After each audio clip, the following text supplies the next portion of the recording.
નમસ્કાર વિદ્યાર્થી મિત્રો, સારથી સપોર્ટના ઓનલાઈન પ્લેટફોર્મ ઉપર આપ તમામ મિત્રોનું હાર્દિક સ્વાગત છે। તો આજના આ વિડીયોની અંદર ધોરણ 12 અર્થશાસ્ત્ર વિષયના વિભાગ એ ની અંદર જે પરીક્ષાની અંદર પૂછાઈ શકે એવા વિકલ્પો છે, એવા એમસીક્યુ ક્વેશ્ચન આજે આપણે જવાબ સાથે જોવાના છીએ। જો તમે આ વિડીયો યુટ્યુબ ઉપર જોતા હોય તો આપણા પેડ ક્લાસની અંદર જોડાવ હોય તો તમે સારથી સપોર્ટ ડિજિટલ ક્લાસ ઉપરથી જોઈન થઈ શકશો।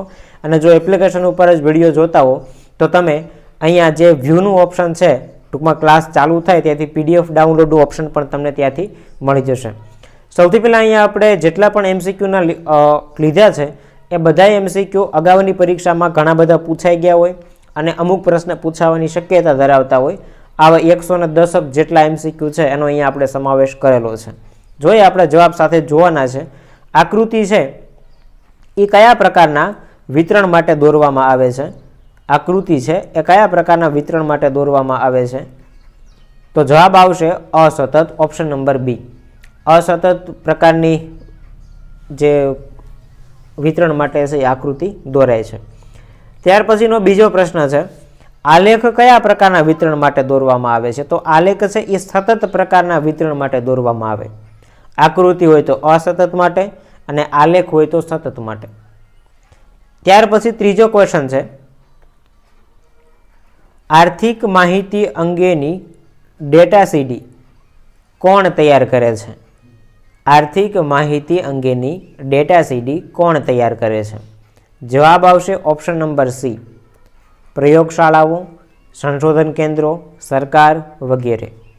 પ્રશ્ન નંબર 4, જ્યારે સ્તંભ આકૃતિના દરેક સ્તંભના મૂલ્યને એકથી વધારે પેટા વિભાગમાં વહેંચવામાં આવે, જ્યારે સ્તંભના આકૃતિના દરેક મૂલ્યને એકથી વધારે પેટા વિભાગમાં વહેંચવામાં આવે ત્યારે કઈ આકૃતિ બને?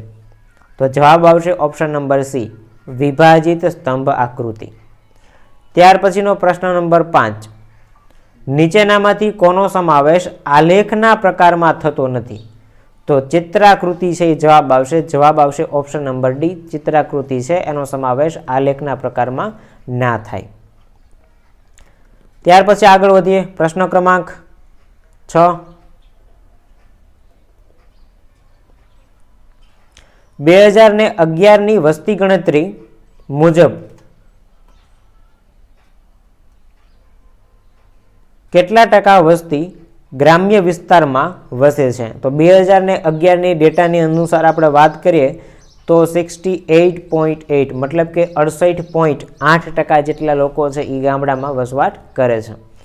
એના પછીનો પ્રશ્ન છે પ્રશ્ન નંબર 7, વર્ષ 2014-15ના અંદાજ મુજબ ખેતી ક્ષેત્રમાં રોજગારી મેળવતા લોકોનું પ્રમાણ કેટલું હતું?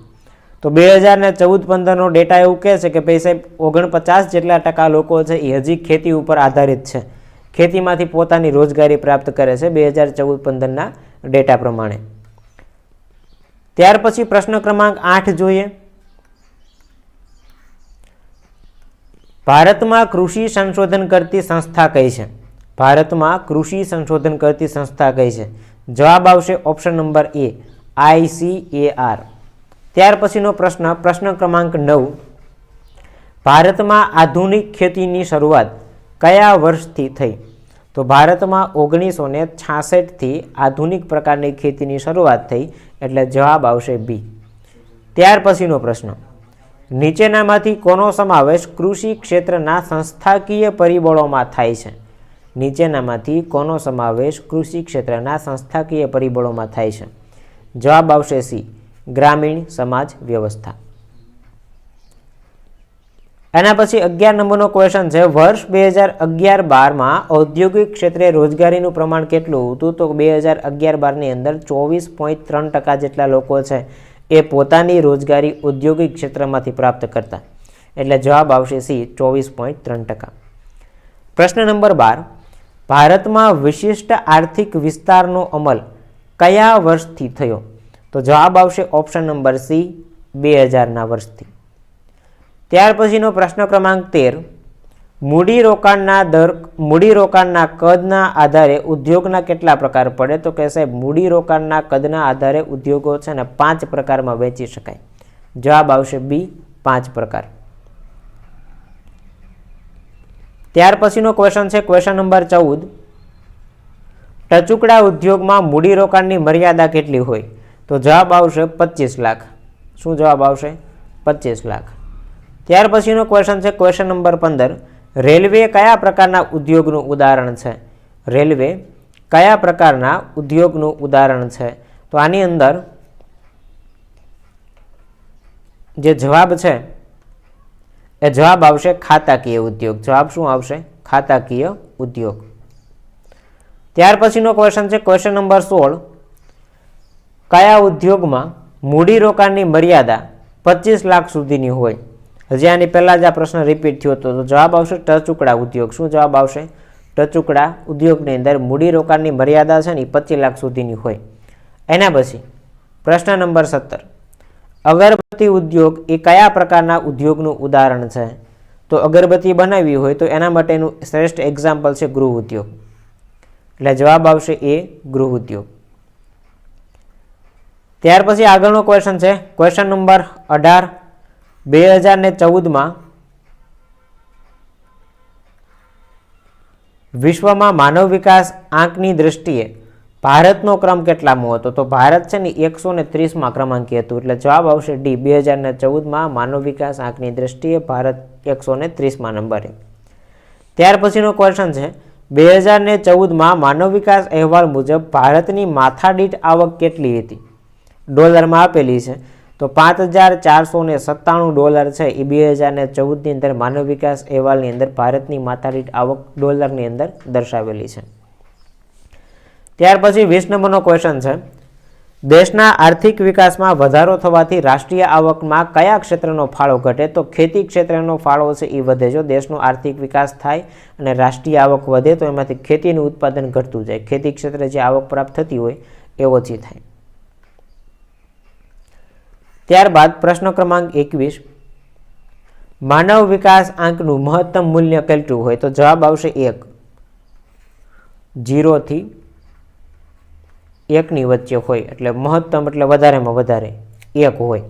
એના પછી 22મો ક્વેશ્ચન છે આર્થિક વૃદ્ધિનો પ્રશ્ન મુખ્યત્વે કેવા રાષ્ટ્રના પ્રશ્ન સાથે સંકળાયેલો છે? તો જવાબ આવશે વિકસિત. આર્થિક વૃદ્ધિનો પ્રશ્ન મુખ્યત્વે કેવા રાષ્ટ્રના પ્રશ્ન સાથે સંકળાયેલો છે? જવાબ આવશે વિકસિત. ત્યાર પછી 2014માં માનવ વિકાસ આંકની દ્રષ્ટિએ વિશ્વમાં પ્રથમ સ્થાન કયો દેશ ધરાવતો? જવાબ આવશે પ્રથમ નંબરે છે ને નોર્વે હતો. એટલે ઓપ્શન નંબર બી જવાબ આવશે. એના પછીનો ક્વેશ્ચન છે ક્વેશ્ચન નંબર 24. રાષ્ટ્રીય આવકનો વૃદ્ધિદર અથવા વસ્તુઓ અને સેવાઓના કુલ ઉત્પાદનના પ્રમાણમાં થતો વધારો એટલે આર્થિક વૃદ્ધિ. આ વ્યાખ્યા કોણે આપી? જવાબ આવશે હેન્સે. કોણે આપેલી છે? હેન્સે. એના પછી 25મો ક્વેશ્ચન સતત અને સર્વગ્રાહી ભાવ વધારાની સ્થિતિમાં નાણાંના મૂલ્ય ઉપર અસર પડે. કઈ અસર પડે? તો કે ભાઈ મૂલ્ય છે ને ઘટે. સતત અને સર્વગ્રાહી ભાવ વધારાની સ્થિતિમાં નાણાંના મૂલ્ય ઉપર શું અસર પડે? તો કે ભાઈ અહીંયા નાણાંના મૂલ્ય ઉપર જે અસર પડે છે એ અસર પડે નાણાંનું મૂલ્ય ઘટે. ત્યારબાદ પ્રશ્ન ક્રમાંક 26. સરકાર કાયદા દ્વારા ભાવની અંદર વધારો અટકાવે તો એ ભાવ વધારો કયા પ્રકારનો ફુગાવો કહેવાય? તો એનો જવાબ આવશે દાબેલો ફુગાવો. સરકારે કાયદા દ્વારા વધતા ભાવોને અટકાવ્યા હોય તો એ ભાવો કયા પ્રકારનો ફુગાવો કહેવાય? તો જવાબ આવશે દાબેલો ફુગાવો.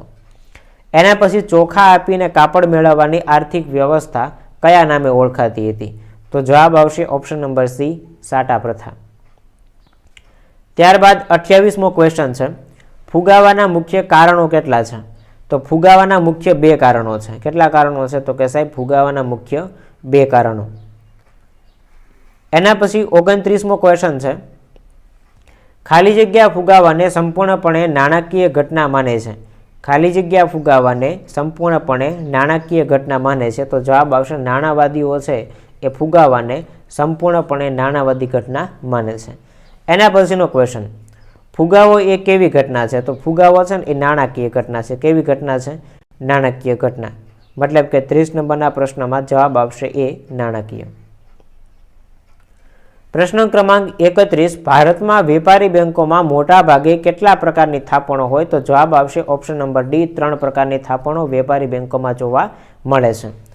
એના પછી 32મો ક્વેશ્ચન છે, ટૂંકા ગાળાનું ધિરાણ સૈદ્ધાંતિક રીતે કેટલા સમયગાળા માટેનું હોય? તો ટૂંકા ગાળાનું ધિરાણ જે છે ને 1 વર્ષ સુધીનું હોય.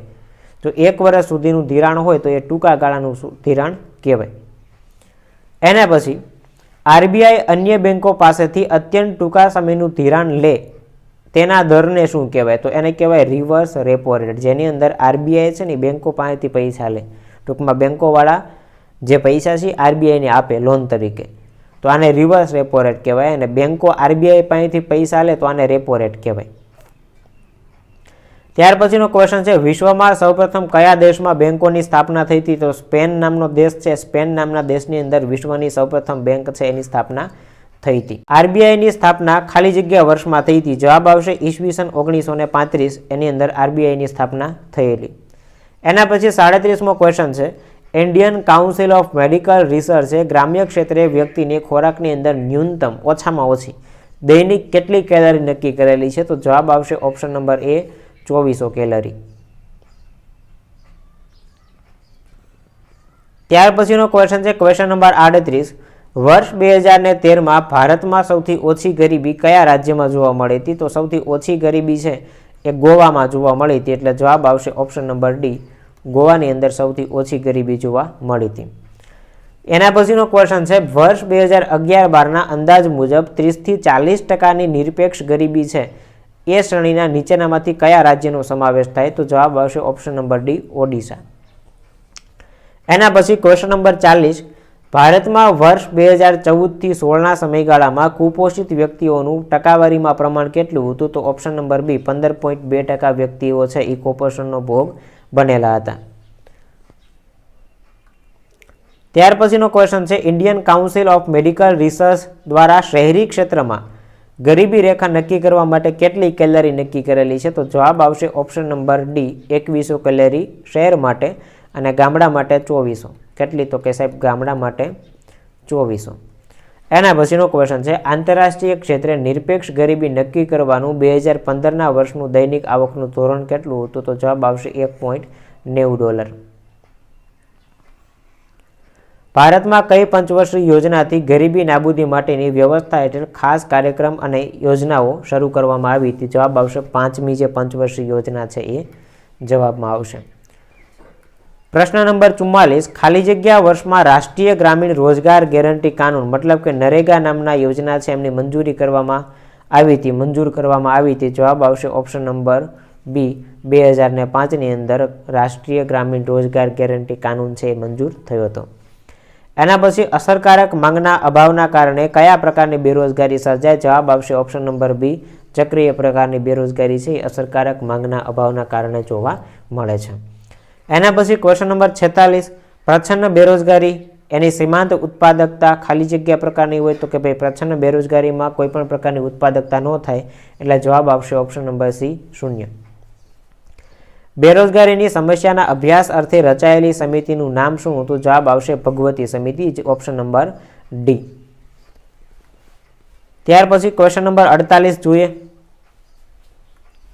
કયા પ્રકારની બેરોજગારીની સીમાંત ઉત્પાદકતા શૂન્ય હોય? તો પ્રચ્છન્ન બેરોજગારી હજી હમણાં જ આવ્યો તો કે ભાઈ પ્રચ્છન્ન બેરોજગારી છે એની અંદર સીમાંત ઉત્પાદકતા કેટલી હોય? તો શૂન્ય હોય. પ્રશ્ન ફેરવીને પૂછાઈ શકે. એના પછી 49મો ક્વેશ્ચન છે, ફરજિયાત સ્વરૂપની બેરોજગારીનો વિચાર કયા શ્રમના પુરવઠાના સંદર્ભમાં કરવામાં આવે છે? તો જવાબ આવશે ઓપ્શન નંબર એ, ચક્રીય. ત્યારબાદ ક્વેશ્ચન નંબર 50, ભારતમાં આર્થિક આયોજનનો પ્રારંભ કઈ સાલમાં થયો? તો વર્ષ હતું 1951, જેની અંદર ભારતની અંદર આર્થિક આયોજન છે એની પ્રારંભ અથવા તો શરૂઆત થઈ હતી. ભારતના કયા રાજ્યમાં દર 1000 પુરુષોએ સ્ત્રીઓનું પ્રમાણ વધારે છે? તો જવાબ આવશે કેરળ રાજ્યમાં, ઓપ્શન નંબર ડી. કેરળની અંદર મહિલાઓ અને પુરુષોનું પ્રમાણની વાત કરીએ તો 1000 પુરુષોની સરખામણીમાં મહિલાઓની સંખ્યા 1084 છે, એટલે વધારે છે ટૂંકમાં એમ. એના પછી 52મો ક્વેશ્ચન છે, સ્વતંત્રતા પછી ભારતમાં પહેલું વસ્તી ગણતરી પત્રક કઈ સાલમાં રજૂ કરવામાં આવ્યું હતું? તો ભારત આઝાદ થયો એના પછી 1951નું વર્ષ છે એમાં સૌથી પ્રથમ વખત વસ્તી ગણતરી થઈ હતી. એના પછી 53મો ક્વેશ્ચન છે, 2011માં ભારતમાં મૃત્યુદરનું પ્રમાણ કેટલું હતું? તો મૃત્યુદરનું પ્રમાણ હતું 7.1%. 55મો ક્વેશ્ચન છે, નાણાકીય વર્ષ 2014-15 ભારતનો આયાત અને નિકાસમાં સૌથી વધારે ટકાવારી એટલે કે હિસ્સો વિશ્વના કયા પ્રદેશોમાં હતો? તો એશિયા છે, આની અંદર સૌથી વધારે ઇનપુટ એક્સપોર્ટ આયાત નિકાસનો વ્યવસાય ચાલતો. આજના સમયમાં વિદેશ વેપારનું કયું સાધન વધારે ગતિશીલ બન્યું છે? તો જવાબ આવશે નિયોજન શક્તિ, ઓપ્શન નંબર સી. એના પછી 57મો ક્વેશ્ચન છે, લેણદેણની તુલાના કેટલા પ્રકાર પડે? તો લેણદેણની તુલા છે ને એના સાહેબ 2 પ્રકાર પડે. કેટલા પ્રકાર પડે? 2 પ્રકાર પડે.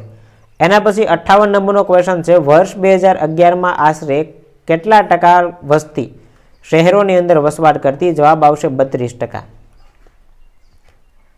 એના પછી ભારતના બંધારણે કઈ વય સુધીના બાળકોને પ્રાથમિક શિક્ષણ મફત અને ફરજિયાત ધોરણે પ્રાપ્ત થવું જોઈએ આવું કીધું છે? તો જવાબ આવશે ઓપ્શન નંબર ડી, 6 થી 14 વર્ષ સુધીના બાળકોને મફત અને ફરજિયાત શિક્ષણ પ્રાપ્ત થવું જોઈએ આવી જોગવાઈ કરેલી છે. એના પછી ઓએનજીસી છે એની સ્થાપના કયા વર્ષમાં કરવામાં આવી હતી? તો ઓએનજીસીની સ્થાપના છે એની 1959ની અંદર કરવામાં આવેલી. જવાબ આવશે ઓપ્શન નંબર ડી. એના પછી વીજળી ઉત્પાદનનું કયું માધ્યમ પ્રદૂષણ ફેલાવે? તો થર્મલ પાવર જે છે એ થર્મલ પાવર છે એ પ્રદૂષણ ફેલાવે પણ એનાથી વિદ્યુત ઉત્પન્ન થાય. ત્યાર પછીનો ક્વેશ્ચન છે ક્વેશ્ચન નંબર 62, ભારત સરકાર કુલ ખર્ચના કેટલા ટકા ખર્ચ આરોગ્ય ખર્ચ પાછળ કરે છે? તો જવાબ આવશે 4.4% ખર્ચ છે આરોગ્ય પાછળ ભારત સરકાર કરે છે, એટલે ઓપ્શન નંબર બી જવાબ આવશે. એના પછી જીવનની ભૌતિક ગુણવત્તા આંકનું મહત્તમ મૂલ્ય કેટલું હોય? તો જવાબ આવશે મહત્તમ મૂલ્ય છે એનું 100 હોય, ઓપ્શન નંબર ડી. એના પછીનો ક્વેશ્ચન છે, માંગમાં વૃદ્ધિ થવાના કારણે થતા ભાવ વધારાને કેવો ફુગાવો કહેવાય? તો માંગમાં વધારો થવાના કારણે થાય ને તો એને માંગ પ્રેરિત ભાવ વધારો કહેવાય. એના પછીનો પ્રશ્ન છે, 1 રૂપિયાની કાગળની નોટ ભારતમાં કોણ બહાર પાડે? તો જવાબ આવશે ભારત સરકારના નાણાં ખાતા દ્વારા 1 રૂપિયાની નોટ છે બહાર પાડવામાં આવે છે.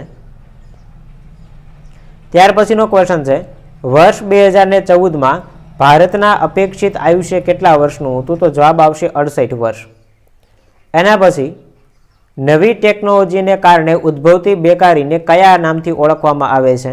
તો જવાબ આવશે ઘર્ષણજન્ય બેકારી, ઓપ્શન નંબર એ. એના પછીનો ક્વેશ્ચન છે 68 નંબરનો, કયા પ્રકારની ઉત્પાદન પદ્ધતિ રોજગારીમાં વધારો કરે? તો મૂડી પ્રધાન ઉત્પાદન પદ્ધતિ છે એનાથી રોજગારીમાં વધારો થાય, એટલે જવાબ આવશે એ. એના પછી 69મો ક્વેશ્ચન છે, 1951માં ભારતમાં કેટલી વસ્તી હતી? તો 1951માં ભારતની વસ્તી છે એ 36.1 કરોડની હતી જ્યારે સૌપ્રથમ વખત વસ્તી ગણતરી થઈ ત્યારે. પ્રશ્ન અગાઉ આવી ગયો છે છતાં એક વખત રિપીટ કરી દઉં છું. પ્રશ્ન પૂછાય કે ભાઈ ભારતની અંદર સૌપ્રથમ વખત વસ્તી ગણતરી કયા વર્ષમાં થઈ હતી? તો જવાબ આવશે 1951માં થઈ હતી અને ત્યારે ભારતની વસ્તી 36.1 કરોડની હતી. ત્યાર પછીનો ક્વેશ્ચન છે, ભૌતિક અને અભૌતિક વસ્તુઓ અને સેવાઓના આયાત નિકાસ મૂલ્ય શેમાં દર્શાવવામાં આવે? તો જવાબ આવશે લેણ દેણ તુલામાં. એના પછીનો પ્રશ્ન છે પ્રશ્ન નંબર 71, મોટા પાયાના ઉદ્યોગોમાં મૂડીરોકાણ કેટલું હોય? તો જવાબ આવશે 10 કરોડ કરતાં જો મૂડીરોકાણ વધારે કરેલું હોય તો 10 કરોડ કરતાં વધારે મૂડીરોકાણવાળા ઉદ્યોગોને મોટા પાયાના ઉદ્યોગો કહેવાય. એના પછી 72મો ક્વેશ્ચન છે, આર્થિક સુધારા કયા વર્ષમાં કરવામાં આવ્યા હતા? તો આર્થિક સુધારા છે એ વર્ષ 1991થી કરવામાં આવ્યા હતા, ઓપ્શન નંબર એ જવાબ આવશે.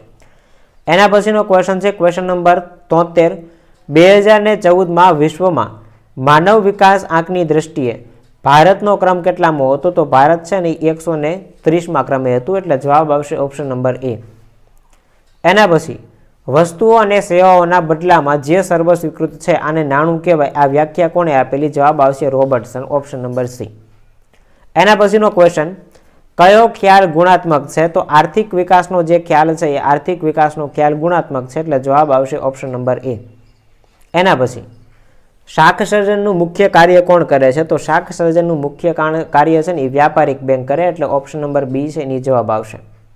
77મો ક્વેશ્ચન, 2013ના અહેવાલ મુજબ ભારતમાં સૌથી વધારે ગરીબી કયા રાજ્યમાં હતી? તો સૌથી વધારે ગરીબી છે ને છત્તીસગઢમાં હતી, એટલે ઓપ્શન નંબર ડી જે છે એ જવાબમાં આવશે. કઈ બેરોજગારી નવી ઉત્પાદન પદ્ધતિ અને ટેકનોલોજીના આગમનથી સર્જાય છે? તો જવાબ આવશે ઘર્ષણજન્ય બેરોજગારી, ઓપ્શન નંબર સી. કયા દિવસને રોજગાર દિવસ તરીકે જાહેર કરવામાં આવેલો છે? તો જવાબ આવશે 2 ફેબ્રુઆરી છે એ 2 ફેબ્રુઆરીને રોજગાર દિવસ તરીકે જાહેર કરેલ છે. એના પછી 80મો ક્વેશ્ચન છે, ભારતમાં સૌપ્રથમ વસ્તી ગણતરી કઈ સાલમાં થઈ હતી? ભારતમાં સૌપ્રથમ વસ્તી ગણતરી છે એ 1951માં થઈ હતી. એના પછી 2014માં વિશ્વની કુલ નિકાસોમાં ભારતનો ક્રમ કેટલામાં હતો? તો જવાબ આવશે 19મો. અહીંયા 1871 ટીક કર્યો છે, જવાબ આવશે 1951. ભારતમાં સૌપ્રથમ ખનિજ તેલના ભંડારો કયા રાજ્યમાંથી પ્રાપ્ત થયેલા હતા? જવાબ આવશે ઓપ્શન નંબર સી, આસામ રાજ્યમાંથી. એના પછીનો ક્વેશ્ચન છે, આર્થિક વિકાસનો સાચો માપદંડ કયો છે? તો આર્થિક વિકાસનો સાચો માપદંડ છે એ માથાદીઠ આવકમાં થતો વધારો છે, એટલે ઓપ્શન નંબર ડી જવાબ આવશે. એના પછીનો પ્રશ્ન છે, 2014માં નોર્વેનો માનવ વિકાસ આંક કેટલો હતો? જવાબ આવશે 0.944, ઓપ્શન નંબર એ. 85મો પ્રશ્ન છે, વાસ્તવિક આવક કરતાં નાણાકીય આવક વધારે ઝડપથી વધે એને ફુગાવો કહેવાય. આ વ્યાખ્યા કોણે આપેલી? જવાબ આવશે ઓપ્શન નંબર સી, પીગુ. એના પછીનો ક્વેશ્ચન છે 86 નંબરનો, ભારતની મધ્યસ્થ બેંક કયા નામે ઓળખાય છે? જવાબ આવશે option number B, Reserve Bank of India, જેને આપણે આરબીઆઈ કહીએ છીએ. ત્યાર પછી નેક્સ્ટ ક્વેશ્ચન, તેંડુલકર સમિતિની ભલામણ મુજબ 2011-12 માટે શહેરી ક્ષેત્રની ગરીબી રેખા નક્કી કરવા માટે કેટલા રૂપિયા નક્કી કરવામાં આવેલા હતા? તો જવાબ આવશે 1000 રૂપિયા. બેરોજગારીનો ખ્યાલ કોના સંદર્ભમાં સમજાવવામાં આવે છે? તો જવાબ આવશે સક્રિય શ્રમના પુરવઠાના આધારે. વિશ્વમાં સૌથી વધારે વસ્તી ધરાવતા દેશોમાં ભારત કયા ક્રમે આવે? તો કે ભાઈ ચીન પછી ભારત છે ને 2011ની વસ્તી ગણતરી પ્રમાણે બીજા ક્રમે આવે. એના પછી 90મો ક્વેશ્ચન છે, નાબાર્ડની સ્થાપના કયા વર્ષમાં થઈ હતી? તો નાબાર્ડની સ્થાપના છે એ 1982માં થઈ હતી, એટલે ઓપ્શન નંબર એ જે છે એ જવાબ આવશે. એના પછી ભારત સરકારે કઈ પંચવર્ષીય યોજનામાં ખેતી ક્ષેત્રના વિકાસ માટે વિકસાવી હતી? તો ખેતી ક્ષેત્રના વિકાસ માટે જવાબ આવશે પ્રથમ પંચવર્ષીય યોજના, ઓપ્શન નંબર ડી. એના પછી વર્ષ દરમિયાન દેશની ભૌતિક અને અભૌતિક આયાત નિકાસનું મૂલ્ય દર્શાવતા સરવૈયાને શું કહેવાય? એને લેણ દેણની તુલા કહેવાય, ઓપ્શન નંબર સી. ત્યારબાદ ક્વેશ્ચન રિપીટ થયેલો છે, જીવનની ભૌતિક ગુણવત્તાનું મહત્તમ મૂલ્ય કેટલું હોય? તો કે સાહેબ મહત્તમ મૂલ્ય 100 હોય, એટલે જવાબ આવશે ઓપ્શન નંબર સી. એના પછી સરકારે કાયદા દ્વારા વધતા ભાવને અટકાવ્યો હોય તો એ ભાવ વધારો કયા પ્રકારનો કહેવાય? રિપીટ થયેલો પ્રશ્ન છે, અગાઉની પરીક્ષામાં પૂછાઈ ગયેલો, જવાબ આવશે દાબેલો ફુગાવો. એના પછીનો ક્વેશ્ચન છે, આર્થિક વિકાસ આર્થિક વૃદ્ધિનું કારણ પણ છે, એટલે જવાબ આવશે કારણ છે. આર્થિક વિકાસ એ આર્થિક વૃદ્ધિનું કારણ છે. ત્યાર પછીનો ક્વેશ્ચન છે એ રિપીટ થયેલો છે કે ભાઈ તેંડુલકર સમિતિની ભલામણ મુજબ 11-12 માટે શહેરી ક્ષેત્રમાં ગરીબી રેખા નક્કી કરવા માટે કેટલા રૂપિયા નક્કી કર્યા હતા? જવાબ આવશે 1000 રૂપિયા. એના પછી મધ્યસ્થ બેંક એટલે શું? તો મધ્યસ્થ બેંક એટલે દેશની સર્વોચ્ચ બેંક, આને મધ્યસ્થ બેંક કહેવાય. એના પછીનો ક્વેશ્ચન છે, વર્ષ 2011માં ભારતની કુલ વસ્તી કેટલી હતી? જવાબ આવશે ઓપ્શન નંબર સી, 121.02 કરોડ. એના પછી ફરજિયાત સ્વરૂપની બેરોજગારીનો વિચાર કયા શ્રમના પુરવઠાના સંદર્ભમાં કરવામાં આવે છે? ક્વેશ્ચન રિપીટ થયેલો છે, જવાબ આવશે ઓપ્શન નંબર એ, સક્રિય. એના પછી વેપાર તુલા એટલે શું? તો વસ્તુ વેપારની તુલા, એને વેપાર તુલા કહેવાય. ત્યારબાદ 101મો ક્વેશ્ચન છે, કયા પ્રકારની ઉત્પાદન પદ્ધતિ બેરોજગારીમાં વધારો કરે? તો મૂડી પ્રધાન ઉત્પાદન પદ્ધતિ છે એ બેરોજગારીમાં વધારો કરે છે. આર્થિક સુધારા કયા વર્ષમાં થયા? ક્વેશ્ચન રિપીટ થયેલો છે, જવાબ આવશે 1991.